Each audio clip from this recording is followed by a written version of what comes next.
Deus quer que você reine. Cristo é a nossa redenção.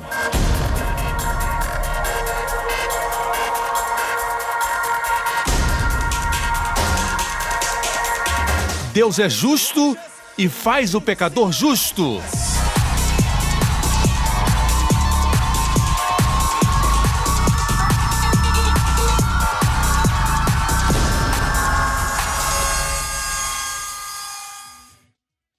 No último programa, sob a graça, o puro fez o impuro puro.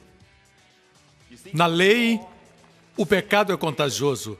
Na graça, a santidade é contagiosa. A saúde é contagiosa. Precisamos ensinar para os nossos filhos não terem medo do mundo. Eles têm que ir e contaminar o mundo com a graça, com o amor e com o poder de Deus. Aleluia! Hoje com o pastor Joseph Prince. Quando meus filhos eram pequenos, quando os amiguinhos vinham à nossa casa, eles queriam brincar na cozinha e eu dizia, não brinquem com as facas, não toque no fogão. Quando os adultos vêm à minha casa, eu não digo para eles, não brinquem com as facas. Porque são adultos. Regras e regulamentos são para crianças. Vocês me escutam? A Bíblia diz em Hebreus 5, o que bebe leite não é treinado na palavra da justiça. Alguém que é bebê na fé ainda não entendeu a palavra da justiça e ainda não é treinado com respeito à justiça de Deus. Se eu perguntar a você, o que é justiça? Bem, justiça é fazer tudo aquilo que se alinha com Deus. Seus atos e tudo que você faz é correto. Tim mostrou que é o bebê na fé. Veja. Um crente maduro, alguém que é desmamado, é alguém que sabe que a justiça na Bíblia, a justiça no Novo Testamento é uma dádiva. Uma dádiva que foi paga por Jesus. Assim, se você não entende a palavra da justiça, você é destreinado quanto à justiça de Deus. E você está confundindo a mensagem. E diz para as pessoas que foram justificadas pelo sangue que elas precisam ser justas. Amém? Da mesma forma que o diabo disse para Adão e Eva que eles seriam como Deus quando eles já eram como Deus. Assim, quando eles tentaram ser como Deus, eles caíram da graça. A justiça é uma dádiva e após receber, se você fica tentando ser justo, você cai da graça. Vocês me escutam? Justiça é a revelação do Evangelho. Esquecemos que o Evangelho é a justiça pela fé. Assim, quando ouvimos as pessoas dizerem a América deve voltar para a justiça. Eu entendo essa terminologia e aprecio as boas intenções e as motivações que as pessoas têm em proclamar isso. Eu creio que muita gente que proclama isso é gente boa, de bom coração, mas o que elas querem dizer é isso. Pare de fazer o errado, faça o que é certo e a América vai ficar bem. Essa não é a resposta. Ou então Jesus não precisaria ter vindo. A lei já foi dada. Se podemos parar o erro e fazer o que é certo, não precisamos de Jesus. É isso que a lei tem ensinado. Não, amigo. Mas o que precisamos é que a América volte para o dom da justiça. E entenda o que é o Evangelho. Existe esperança para a América. Não esqueça que os que fundaram essa nação não eram pessoas que pensavam em parar o erro e fazer o certo. Eram pessoas que criam em Jesus Cristo e não se vergonhavam dele. Está na Constituição. Eles não esconderam. Eles eram crentes do Evangelho de Jesus Cristo. Eles proclamavam o Evangelho abertamente. Amém. Eles eram crentes. Crer certo produz viver certo. Produz liderança íntegra. Liderança excelente. Mas nós queremos esses resultados sem crer no Evangelho. É como dizer, seja íntegro, seja honesto. E estamos falando de resultados, quando Jesus fala da raiz que produz o fruto. Em Gálatas 5, o apóstolo Paulo fala a respeito do fruto do Espírito. E todos nós queremos o fruto do Espírito, amém? Queremos o amor, a alegria, a paz, a gentileza, a bondade, a fé, a mansidão e o controle próprio. O controle próprio é um fruto do Espírito. Não esqueça que a lista dos frutos do Espírito está ali em Gálatas 5. Mas Gálatas 1, 2, capítulo 3, 4, Paulo fala a respeito da lei e da graça. Lei e graça, lei e graça. Então ele diz, se você está sob a graça, existe fruto. Se está sob a lei, tem obras. Eu acho muito interessante que ele chama obras da carne, não o fruto da carne. Mas quanto ao Espírito, ele fala de fruto, porque obras são resultado do esforço. Fruto é o resultado da vida. Assim, quando Israel se submeteu à lei e disse tudo que Deus ordenar, nós faremos, parecia nobre, mas era justiça própria. Logo em seguida vemos o bezerro de ouro. Quebraram o primeiro mandamento. Mas antes, eles disseram, nós podemos fazer. Sem Deus. Deus, de agora em diante, não nos abençoe por causa da sua graça. O Senhor nos fez atravessar o Mar Vermelho por sua graça. Nós não merecíamos, mas o Senhor fez. O Senhor também nos deu o maná do céu por causa da sua graça. Mas daqui para frente, nós merecemos a bênção. Nos dê leis. Tudo que o Senhor ordenar. E ainda não conheciam os 10 mandamentos. Tudo que o Senhor mandar, podemos cumprir. Pode mandar. Logo a seguir, o bezerro de ouro.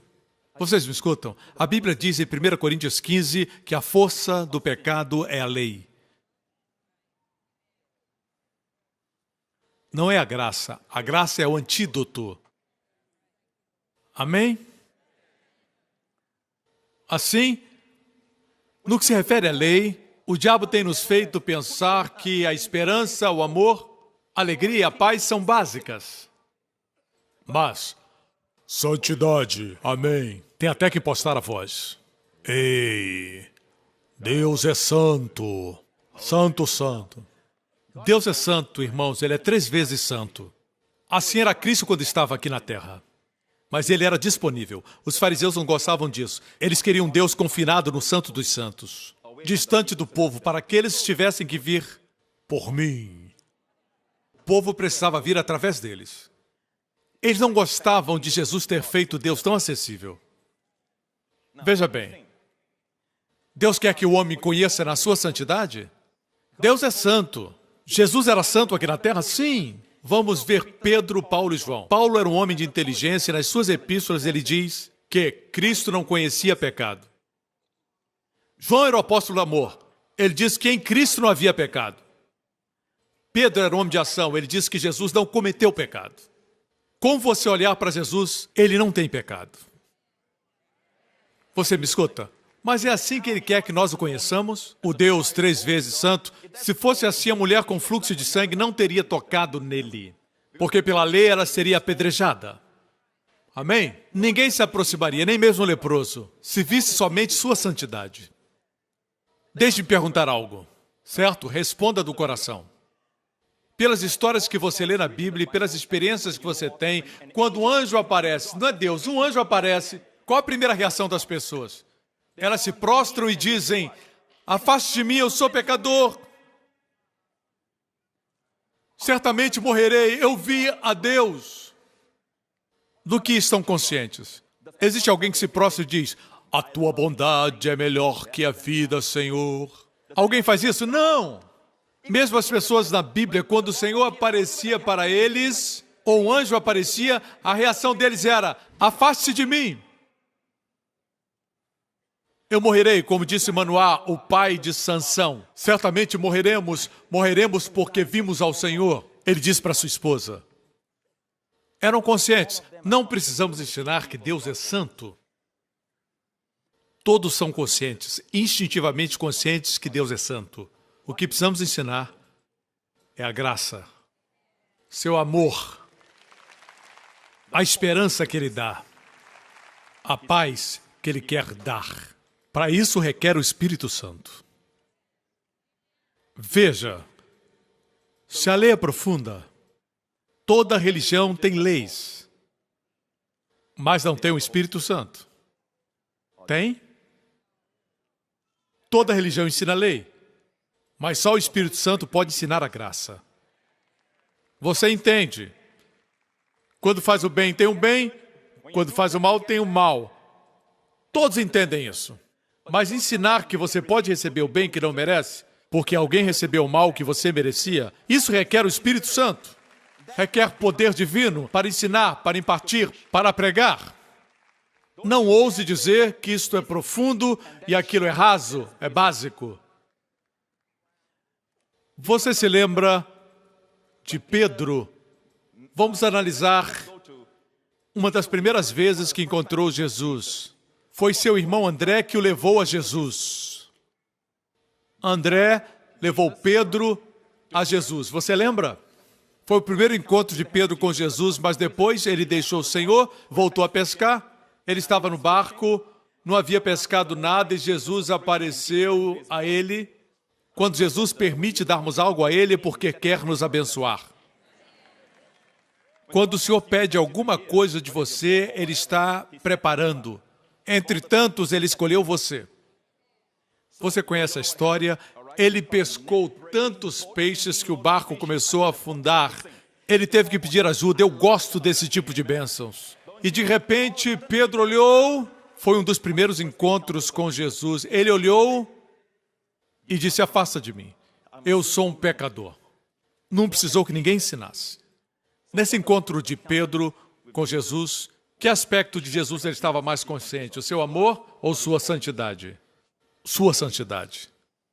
Aparta de mim, porque eu sou um pecador.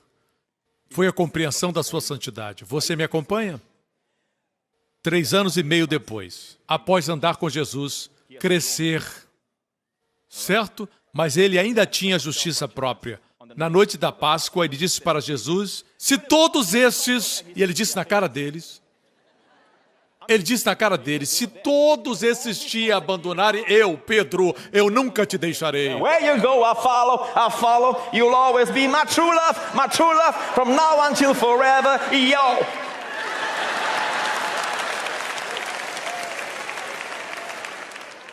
E Jesus disse, Pedro, essa manhã, antes que o galo cante, você vai me negar 3 vezes. Ele disse, não, eu não, impossível. Nunca farei isso. Bem, ele fez. E sabe como fez? Ele não somente negou Jesus, mas amaldiçoou e jurou. Eu gosto de como Lucas narra. O galo cantou e Jesus estava preso no pátio do sumo sacerdote e, quando Pedro negou, Jesus olhou fixamente para ele. Algo naquele olhar disse, Pedro, eu ainda amo você.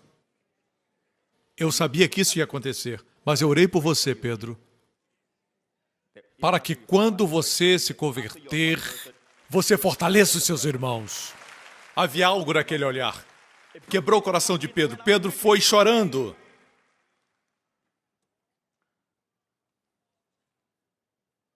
Bem, Jesus morreu na cruz e 2 semanas depois da sua morte, a Bíblia diz que Pedro foi pescar com os discípulos. Ele era um líder e ele disse, vamos pescar. E Jesus caminhava à margem do mar da Galileia e ele disse, vocês têm alguma comida? E eles disseram, não. Pescaram a noite toda sem pegar nada. Jesus disse, lance a rede do lado direito. O lado direito é o lado da justiça. Eles fizeram o que Jesus mandou e pegaram muitos peixes. João reconheceu o que era Jesus. E diz a Bíblia que Pedro, quando reconheceu o que era Jesus, ele pulou na água e saiu nadando. Espera. Você sabia que Jesus já havia restaurado Pedro, mas não foi registrado na Bíblia? A Bíblia não fala a respeito do encontro pessoal que Pedro teve com Jesus depois de ele ressuscitar. Mas se nós lermos em 1 Coríntios 15, diz que depois de Jesus ressuscitar, ele foi visto por Cefas. Cefas é um outro nome para Pedro, na língua caldeia. Por Cefas e depois pelos 12. Na narrativa bíblica diz que naquela noite, Jesus apareceu para os discípulos, para os 11 no cenáculo. Ok? Escute, algo aconteceu nesse intervalo. O Espírito Santo ocultou o encontro que Jesus teve com Pedro. E ninguém pôde ver aquela restauração. Tudo que sabemos é que Jesus encontrou-se com Pedro.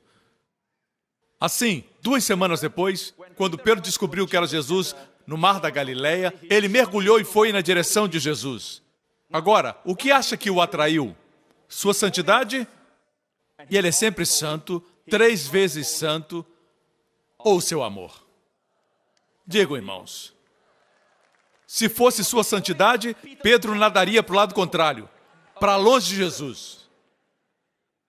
Eu faria isso, mas ele mergulhou e foi na direção de Jesus. Ele não esperou, ele se apressou a ir a Jesus. Agora, o que é maturidade? Quando ele não sabia ainda quem era Jesus, ele tinha uma vaga ideia, mas não sabia claramente quem era Jesus. Foi o aspecto da sua santidade que ele era mais consciente. Mas após caminhar com o Senhor, conhecê-lo, ser perdoado por ele, conhecê-lo mais profundamente, foi o aspecto da sua graça e amor que atraiu Pedro. O que era maturidade na vida de Pedro? Deus quer ser conhecido por seu amor e sua graça. Deus é santo? É. 3 vezes santo. Deus pega mais leve com o pecado? Não. Pecado é pecado para Deus. Mas eu vou dizer por quê. Hoje Deus quer ser conhecido no aspecto do seu amor e da sua graça. A Bíblia não diz que Deus é santidade, mas define Deus como sendo amor. Certo? Deus é santo. Santo, santo, sim. Mas a Bíblia diz que ele é amor. Veja isso. A Bíblia diz que existe uma palavra no Antigo Testamento que eu penso que os tradutores têm problema tentando definir essa palavra, ok? E eles usam palavras como bondade, amor. Uma tradução diz amor, outra diz misericórdia. Suas misericórdias se renovam. A palavra aqui hebraica é hesed. Davi disse, Senhor, a tua benignidade é melhor do que a vida. Vemos aqui a mesma palavra, hesed, a mesma palavra hebraica, mas diferente no português. Parece que os tradutores não conseguiram descobrir a palavra exata. No outro texto diz, as suas misericórdias se renovam. Em hebraico é hesed, se renovam toda manhã. Algum tempo atrás eu fui a Israel e, como disse ontem à noite, existem muitos pastores judeus com congregações messiânicas pregando a mensagem da graça. Amém? E eles têm um Novo Testamento em hebraico. O Novo Testamento foi escrito em grego, mas eles têm uma versão em hebraico. E eu perguntei isso. Onde diz graça, por exemplo, a lei foi dada por Moisés e a graça veio. Qual a palavra para graça no hebraico? Certo? E eles disseram, onde está escrito graça? No hebraico é hesed. Em outras palavras, Davi estava dizendo, a tua graça é melhor que a vida. Davi disse, sua graça permanece para sempre. Amém? Josafá foi invadido por 3 exércitos enormes, numerosos. E ele trouxe cantores cantando a beleza da sua santidade. E qual a beleza da sua santidade? A letra do louvor foi revelada. Louvai ao Senhor, porque sua hesed, graça, permanece para sempre. E os inimigos lutaram entre si. A graça deu a vitória. A batalha pertence ao Senhor. Eles focalizaram na graça. Deixe-me concluir com isso, ok? Existem aqueles que dizem, o pastor Prince não prega sobre o arrependimento. Ele e o Joe fazem parte do mesmo grupo. Mas quando eles dizem isso, o que querem dizer é que, quando pregamos o arrependimento, as pessoas não clamam, não choram, não batem no peito, dizendo, Jesus, Jesus! Pregamos a mensagem do púlpito e as pessoas são transformadas, mentes são mudadas. A palavra grega para arrependimento é metanoia, mudança de mente. Todo domingo as pessoas, tanto aqui como pela televisão, quando escutam a mensagem de Joe, elas têm suas mentes mudadas. De um Deus que está com raiva a um Deus sorridente, refletido pelo pregador. Um pregador sorridente e de um pensamento mesquinho, passam a crer num Deus grande. O arrependimento está ocorrendo, irmãos. Perdem o medo de se aproximar de Deus e têm ousadia em se aproximar dele. Isso é arrependimento? Não é esse remorso que pregam por aí. Vou mostrar no versículo e vou concluir. Em Mateus 27:3, diz que então Judas, o que o traíra, vendo que fora condenado, trouxe arrependido. Era um verdadeiro arrependimento? Não, o arrependimento que está falando aqui é remorso. Na versão NVI diz, foi tomado de remorso. Ele nunca buscou o perdão de Jesus. Ele cometeu o ato maior de justiça própria. Ele se matou. Ele preferiu se enforcar do que permitir que a morte de Jesus o perdoasse. Você percebe a justiça própria? Pedro traiu, mas esperou que ele morresse por ele na cruz. Amém? A maior humildade é receber e não se autopunir. Não ouse se punir. Deus enviou seu filho para ser punido no seu lugar. Não puna a sua família. Não puna você mesmo. Jesus foi punido na cruz como juízo de Deus em seu lugar. O arrependimento tem como base essencial se arrepender para com Deus. Paulo diz em Atos 20, versículo 21, testifiquei tanto a judeus como gregos que eles precisam converter-se a Deus com arrependimento e fé. Em toda pregação, o arrependimento tem que ser para com Deus. Isso quer dizer mudar a sua mente com respeito a Deus. Aí está o segredo de tudo. Como você vê a Deus é como será a sua vida. Mude a sua mente a respeito de Deus. Deus corre para você quando você dá um passo na direção dele. Esse é o Deus que Jesus veio revelar. Mais uma porção e eu vou concluir. Certa vez eu disse, Deus, me dê uma ilustração na sua palavra sobre o arrependimento para que eu cale a boca de alguns. Eu estou cansado disso. O fato é que eles têm atingido o rebanho. Eu fico chateado quando atacam o rebanho. Se você é um pastor, alimente. Não seja um lobo que bate e depois destrói. Eu pedi uma ilustração e o Senhor me deu essa linda ilustração. Em Lucas, capítulo 15, todos os publicanos e pecadores estavam se reunindo para ouvi-lo. Isso não é lindo? Os publicanos e os pecadores vieram ouvir Jesus. Todos eles ligaram a TV para assistir Joel. Mas os fariseus e os mestres da lei o criticavam. Este homem recebe pecadores e come com eles. Que rótulo! Amigo dos pecadores. E Jesus lhes contou essa parábola. Vou concluir com ela. E ele contou essa parábola para eles. Não esqueçam, um lado era de pecadores, o outro de publicanos. Jesus disse, qual de vocês que possuindo 100 ovelhas e perdendo uma, não deixa as 99 no campo e vai atrás da ovelha perdida até encontrá-la? E quando a encontra, coloca alegremente sobre os ombros. Como faz isso? Alegremente. Agora, próximo verso. E vai para casa. Isso já é demais. Nenhum pastor faz isso com ovelha perdida. Ele pode bater na ovelha, mas se alegrar e convocar uma festa, todos os vizinhos diriam, esse sujeito é um maluco. Ao chegar, reúne seus amigos e vizinhos e diz, alegrem-se comigo, pois encontrei minha ovelha perdida. Agora vejam isso, eu lhes digo que da mesma forma haverá mais alegria no céu por um pecador que se arrepende. Você vê a palavra arrependimento aí? A palavra está aí? Haverá mais alegria no céu por um pecador que se arrepende do que por 99 justos que não precisam arrepender-se. Eu li isso e disse, Senhor, como essa ovelha perdida se arrependeu. Estava escrito arrependimento e eu disse, Senhor, deixe-me ler de novo. O bom pastor deixou as 99. O bom pastor foi. O bom pastor buscou. O bom pastor encontrou. O bom pastor carregou. O bom pastor colocou nos seus ombros para que ela não tivesse mais que caminhar. Ela dependeu da sua força e seu poder. O bom pastor trouxe para casa. O bom pastor convocou uma celebração. O bom pastor se alegrou. Eu disse, Senhor, eu não vejo a ovelha se arrependendo. O bom pastor fez tudo. E o Senhor me disse, isso é arrependimento. A ovelha consentiu ser carregada. A ovelha consentiu ser amada.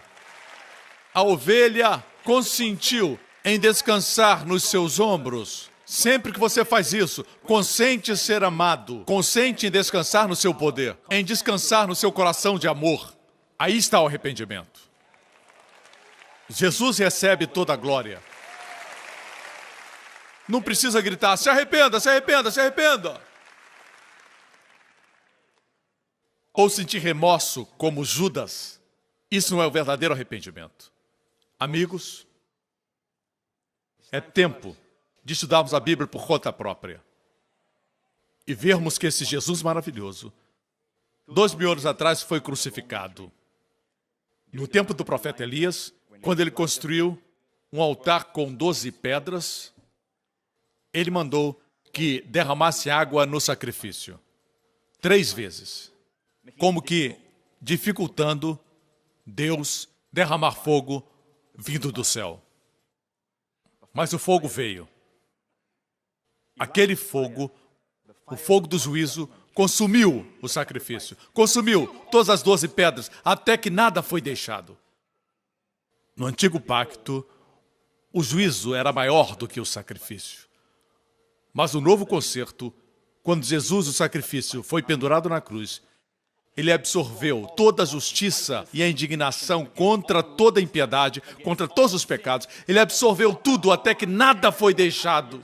Foi como um redemoinho. Ele absorveu tudo no seu corpo e ele disse, está consumado. E não sobrou nada.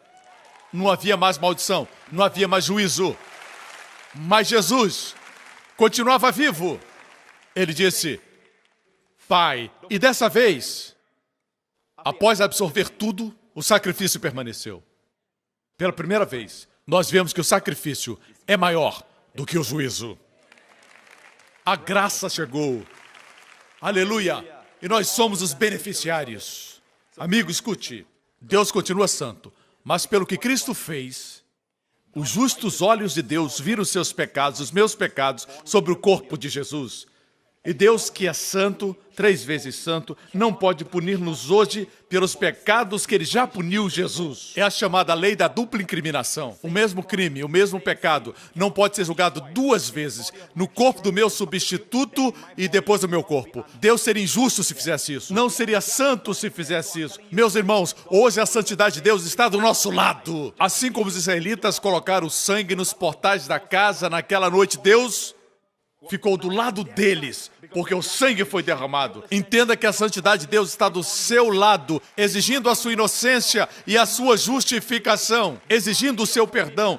A justiça de Deus está do seu lado. Deus é por você e não contra você. Dê a Ele louvor, igreja! Aleluia! Amém! Esse é o nosso Deus! Obrigado por sintonizar no programa de hoje. Esperamos que tenha sido uma bênção para a sua vida. Para mais informações sobre o programa da Igreja New Creation, acesse o site ncctv.org.sg. Lá você poderá se inscrever para receber um devocional diário do pastor Joseph Prince. Seja incentivado e fortalecido todos os dias e saiba o quanto Deus lhe ama através desses devocionais. Acreditamos que seu dízimo pertence à igreja que você frequenta e oramos para que você seja grandemente abençoado, altamente favorecido e profundamente amado.